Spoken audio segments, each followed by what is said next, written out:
भुनक्तु भुनक्तु सह वीर्यं करवावहै सह वीर्यं करवावहै तेजस्विनावधीतमस्तु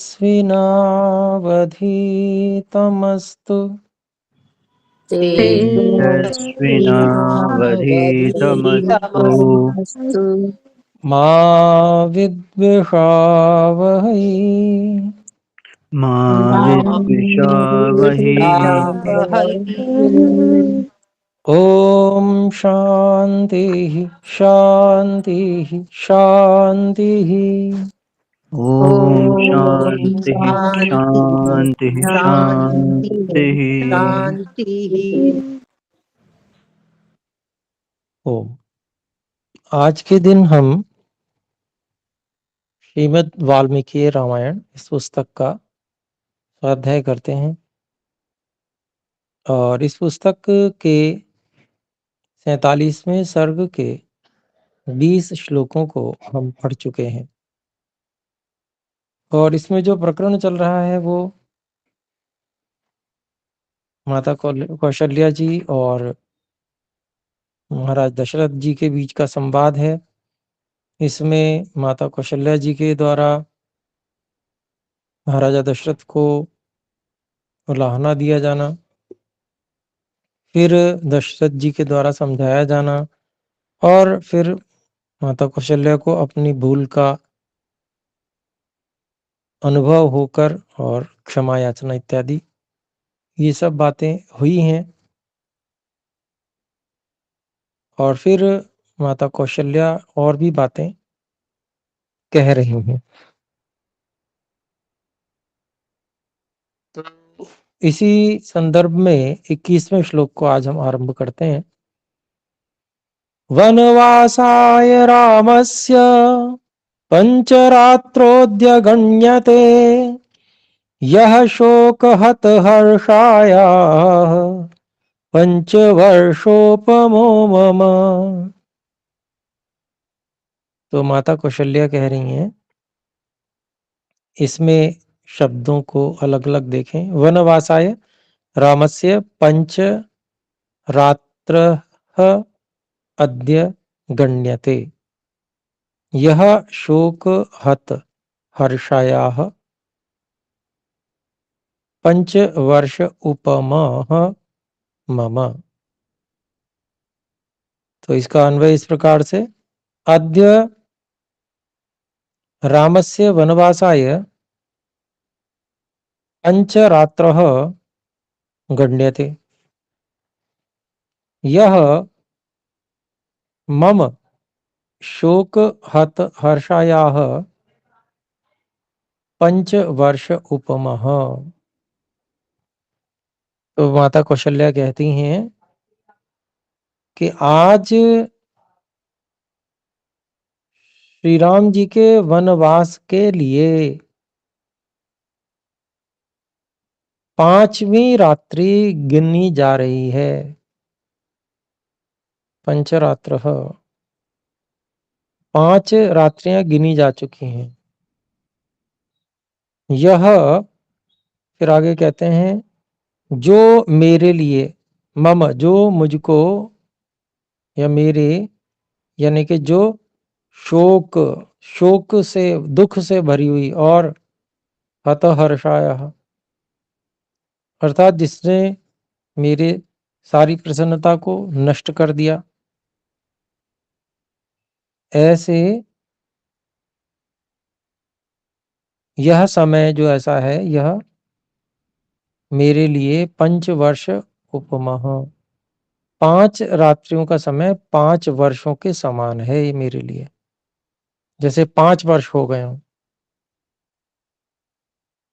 तो ऐसा माता कौशल्या कह रही हैं। 22वें श्लोक में देखते हैं क्या कहती हैं। एवं ही कथयन्त्यास्तु कौसल्यायाः शुभं वचः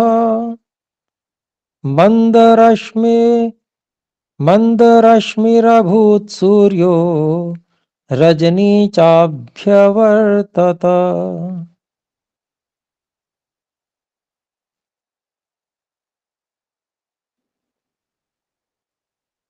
तो अब यहाँ पर महर्षि वाल्मीकि जी वर्णन कर रहे हैं इस श्लोक में, इसके शब्दों को अलग अलग देखते हैं। एवं ही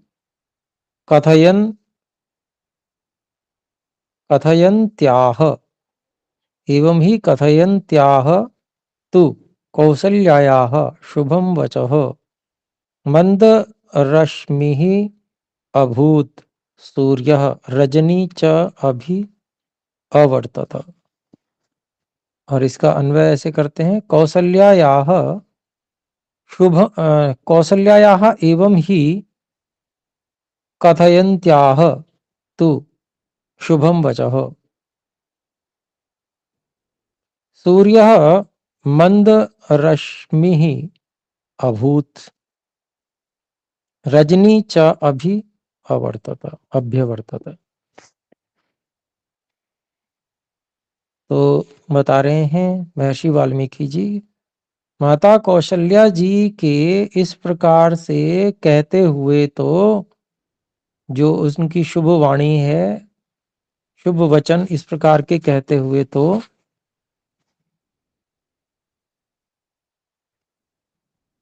सूर्य है वो मंद रश्मि वाला हो गया, अर्थात उसके प्रकाश कम हो गया, समाप्त जैसा हो गया। और रजनी च अभ्यवर्त, और रात जो है वो आ गई। इसी प्रकार से कहते कहते माता कौशल्या जो बात कर रही थी तो रात हो गई। अब और वर्णन कर रहे हैं फिर क्या हुआ रात हो गई। तो 23वां श्लोक है, तथा प्रसादितो देव्या कौसल्यया नृपः शोकेन च समाक्रांतो निद्राया वशमेयिवान्। तो महर्षि वाल्मीकि जी यहाँ कह रहे हैं, इसको हम एक तो वाक्यों को शब्दों में अलग अलग कर लें। तथा प्रसादितः वाक्यैः देव्या कौसल्यया नृपः शोकेन च समाक्रांतः निद्रायाः वशम एयिवान्। तो इसका अन्वय इस तरह से है, तथा कौसल्यया देव्या वाक्यैः प्रसादितः नृपः शोकेन च समाक्रांतः निद्रायाः वशम एयिवान्। तो क्या अभिप्राय हुआ? इस प्रकार से माता कौशल्या, जो देवी कौशल्या उनकी पत्नी महाराज दशरथ की, उनके वाक्यों के द्वारा वो अब उन्होंने उनको मनाने के लिए या उनसे क्षमा याचना आदि कर ली और फिर कुछ अच्छे वचन बोले उन्होंने इस तरह से, तो उनके वाक्यों के द्वारा प्रसादितः कुछ उनको शांति मिली, प्रसन्न हुए कि कम से कम अब मेरी पत्नी तो मुझसे नाराज नहीं है। तो ऐसा करके कुछ उनको प्रसन्नता हुई।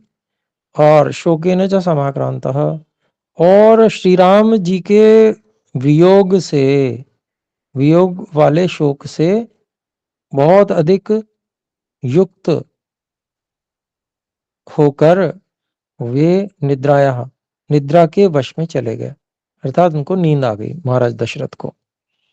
तो यहाँ पर हमारा 47वां सर्ग पूरा होता है और अब हम 48वें सर्ग में आते हैं। 48वें सर्ग में जो बात उन्होंने पहले थोड़ी सी कही थी कि मैंने जो है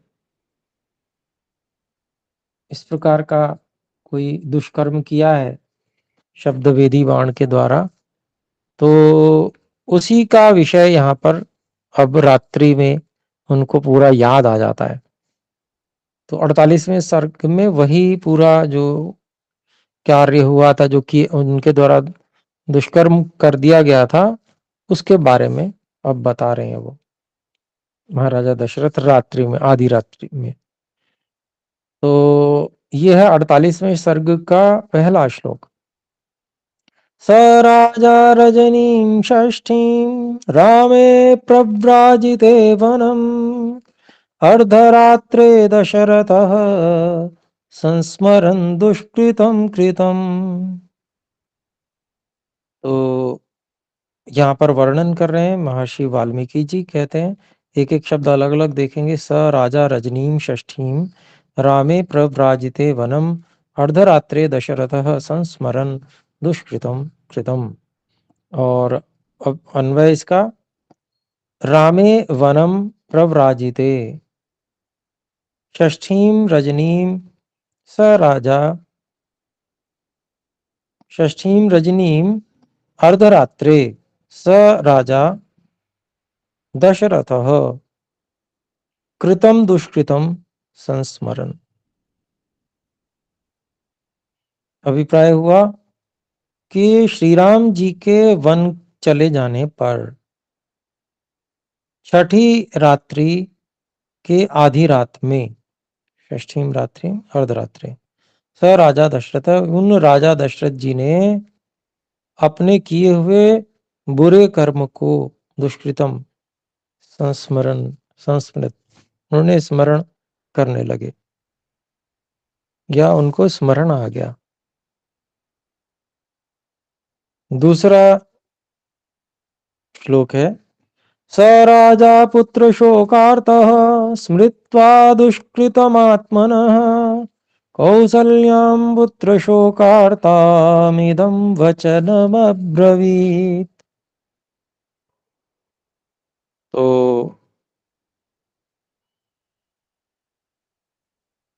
यहाँ पर इसके शब्दों को देखें, अलग अलग करें। स राजा पुत्र शोकार्तः स्मृत्वा दुष्कृतम आत्मनः कौसल्यां पुत्र शोकार्ता पुत्र शोकार्ताम कौसल्यां पुत्र शोकार्ताम इदम वचनम अब्रवीत।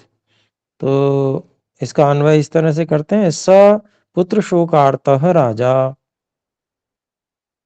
आत्मनः दुष्कृतम स्मृत्वा पुत्र शोकार्ता को पुत्र शोकार्ताम कौसल्याम इदम वचनम अब्रवीत।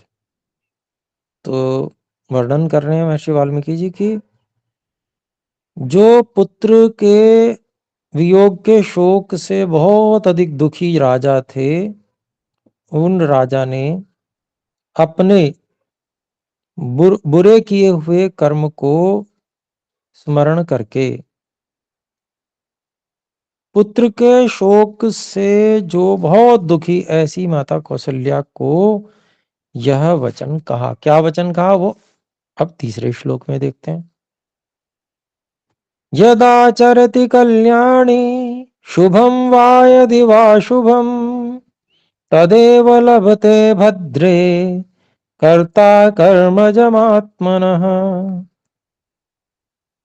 तो इसके शब्दों को अलग अलग देखें। यद आचरति कल्याणी शुभम वा यदि वा अशुभम तद एव लभते भद्रे कर्ता कर्मजम आत्मनः। तो इसका अन्वय इस तरह से करते हैं, हे कल्याणी भद्रे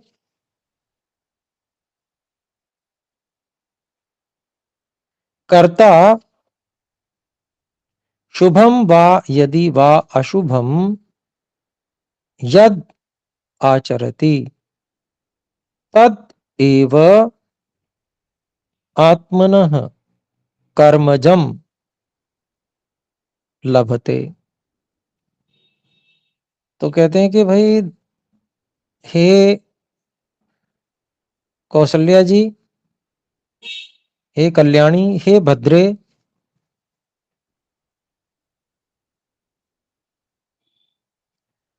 कर्म का करने वाला कर्ता, शुभम वा यदि वा अशुभम, वह शुभ कर्म करे या अशुभ कर्म करे, यत आचरति, वो जैसा आचरण करता है, तदेव, वैसा ही, आत्मनः कर्मजम, अपने द्वारा किए हुए कर्म को का फल लभते, प्राप्त करता है। तो भाई जैसा उसने स्वयं शुभ या अशुभ जैसा भी कर्म किया है ना, वैसा ही उसको फल मिलता है। तो ऐसा यहाँ पर उन्होंने बताया। फिर आगे कहते हैं चौथे श्लोक में, कश्चिदाम्रवणं छित्त्वा पलाशांश्च निषिञ्चति पुष्पं दृष्ट्वा फले गृध्नुः स शोचति फलागमे। तो फिर ये भी बात जो है वही कर्मफल विषय में कहते हैं कि इसके शब्दों को अलग अलग करें। कश्चित आम्रवणम छित्त्वा पलाशांश्च निषिञ्चति पुष्पं दृष्ट्वा फले गृध्नुः स शोचति फलागमे।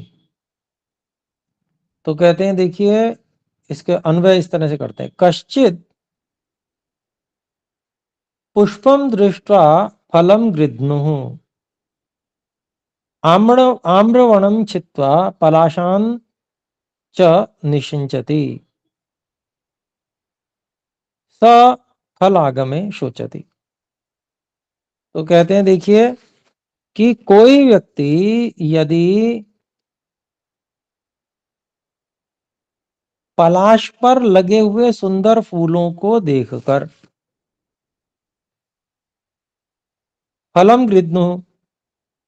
गृध्नुः उन सुंदर सुंदर फूलों को देखकर ये सोचे कि जब इतने सुंदर फूल हैं तो फल कितने बढ़िया मीठे होंगे, और फिर वो फल के लालच में आ जाए, और ऐसे फल के लालच में आकर आम्रवणम छित्त्वा आम के बाग को, क्योंकि उसके तो फूल छोटे छोटे होते हैं, कोई सुंदरता भी नहीं होती है विशेष, तो वो आम के वन को तो कटवा देवे, और जो पलाश है, टेसू कहते हैं जिनको, टेसू का वृक्ष, पलाश का वृक्ष होता है जो, तो उसको वो सींचता है। जो व्यक्ति ऐसा करता है स फलागमे शोचति, वो फल के आने पर दुखी होता है, परेशान होता है, क्योंकि उसमें से कोई आम जैसे फल थोड़ी मिल जाएंगे। उसका फल होता होगा जैसा भी, लेकिन आम का फल तो फलों का राजा है आम, और उसका फल कैसा होता होगा ये तो एक विषय है, जो लोग विशेष उसके विषय में जानते होंगे। तो उस का जैसे आम जैसे फल ना पाकर वो बेचारा दुखी होगा कि मैंने फूलों के चक्कर में आ गया, सुंदर फूल देखकर ये सोचा कि फल भी अच्छे आएंगे, तो मैं फल का लालच कर बैठा फूलों को देखकर, तो ऐसा वो दुखी होगा। तो पांचवें श्लोक को देखते हैं, सोऽहमाम्रवणं छित्त्वा पलाशांश्च न्यषेचयम् रामं फलागमे त्यक्त्वा पश्चात् शोषामि दुर्मतिः। तो अब यहाँ पर वो घटाकर बता रहे हैं, जो उदाहरण दिया उसको अपने ऊपर घटाकर बता रहे हैं। इसको अलग अलग करें शब्दों को, तो सह अहम आम्रवणम छित्त्वा पलाशान च निअशेचयम् रामम फल आगमे त्यक्त्वा पश्चात शोचामि दुर्मतिः। और इसका अन्वय इस तरह से करते हैं, सह अहम दुर्मतिः आम्रवणं छित्त्वा पलाशान् च निअशेचयम् फल आगमे रामं त्यक्त्वा पश्चात शोचामि। तो कहते हैं अपनी तुलना करते हुए कि उस मैंने जो मेरी बुद्धि मारी गई थी, दुर्मति का, मेरी बुद्धि बुरी हो गई थी, गलत निर्णय कर लिए मैंने, तो ऐसे मैंने आम्रवणम छित्त्वा आम के बाग को काटकर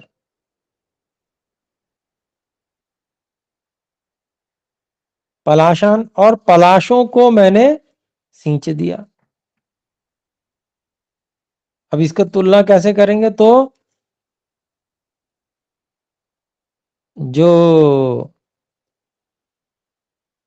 जितना जिसको कहते हैं सम्मान माता कौशल्या को देना चाहिए था उतना नहीं दिया, और कैकेयी को, रानी कैकेयी अपनी जो थी, उनको अत्यधिक सम्मान और प्रेम दिया। तो इसी को वो कह रहे हैं कि भाई मैंने जो है सुंदर फूल देखकर और पलाशों को सींचना शुरू कर दिया, उससे तो मुझे कोई विशेष फल नहीं मिल पाया, विशेष फल क्या, हानि ही हुई। तो ऐसा करके, और राम रूपी जो फल आने पर, जब वृक्ष में फल आए, तो राम के फल को छोड़कर अब मैं बहुत दुखी हो रहा हूं।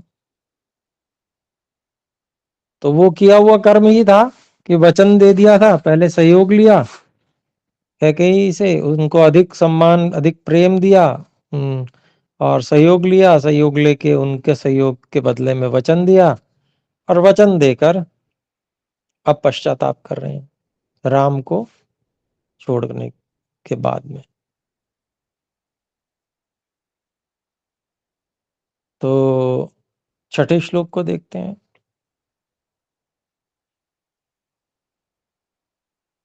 फिर आगे देखते हैं, देखिए छठा श्लोक। लब्ध शब्देन कौसल्ये कुमारेण धनुष्मता कुमारः शब्दवेधीति मया पापमिदं कृतम्। तो कहते हैं, माता कौशल्या जी को बता रहे हैं, शब्द अलग अलग करते हैं पहले। लब्ध शब्देन कौसल्ये कुमारेण धनुष्मता कुमारः शब्दवेदी इति मया पापम इदम कृतम। तो अन्वय इस प्रकार से, हे कौसल्ये, कुमारेण लब्ध शब्देन कुमारेण लब्ध शब्देन कुमारः शब्दवेदी इति धनुष्मता मया इदम पापम कृतम। तो क्या कहते हैं कि हे कौशल्या जी,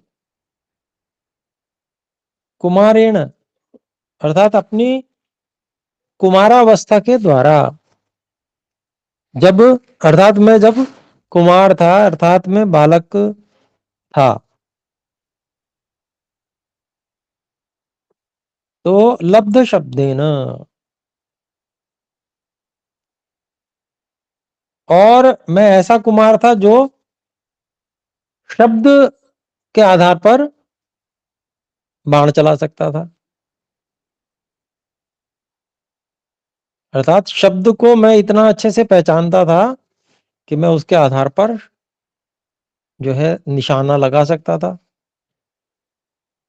तो इस कारण से कुमारः शब्द वेदी इति, ये सब लोगों में प्रसिद्ध हो जाए कि ये जो कुमार है ये शब्द वेदी है, इस प्रकार का प्रसिद्धि मैं चाहता था। और धनुष्मता, ऐसे मुझ धनुष वाले मेरे द्वारा यह पाप किया गया है। क्या पाप किया गया वो आगे बताएंगे। तो यहां पर जो आम्रवन को काटकर पलाशों को सींचने वाली बात, इस पे भी हम लगा सकते हैं कि उस जो उनकी धनुर्विद्या थी जिसमें वो शब्दवेदी बाण चलाते थे, उसको लोकेशना की दृष्टि से कि मुझे शब्दवेदी सब लोग जान जाएं, इसलिए मैंने उसका उपयोग किया, ना कि करना किस लिए चाहिए था, अपने राष्ट्र की रक्षा के लिए, अपनी प्रजा के हित के लिए उसका उपयोग करना चाहिए था। तो सही जगह जल सिंचन नहीं किया, मतलब आम्र में जल सिंचन नहीं किया, बल्कि आम के बाग को तो काट दिया और पलाशों में जल सिंचन किया, केवल ऊपरी दिखावे के लिए, जैसे फूलों को देखकर करते हैं। तो ऐसा भी इसको घटा सकते हैं। तो अभी समय समाप्त हो गया है। अब ये क्या पाप किया उन्होंने वो आगे बताएंगे 7वें श्लोक में। तो अभी हम यहीं तक रखते हैं, विराम करते हैं। आइए एक बार ओम का उच्चारण करें। ओम। ॐ। सभी को सादर नमस्ते जी। नमस्ते गुरु जी। नमस्ते आचार्य जी। आचार्य जी।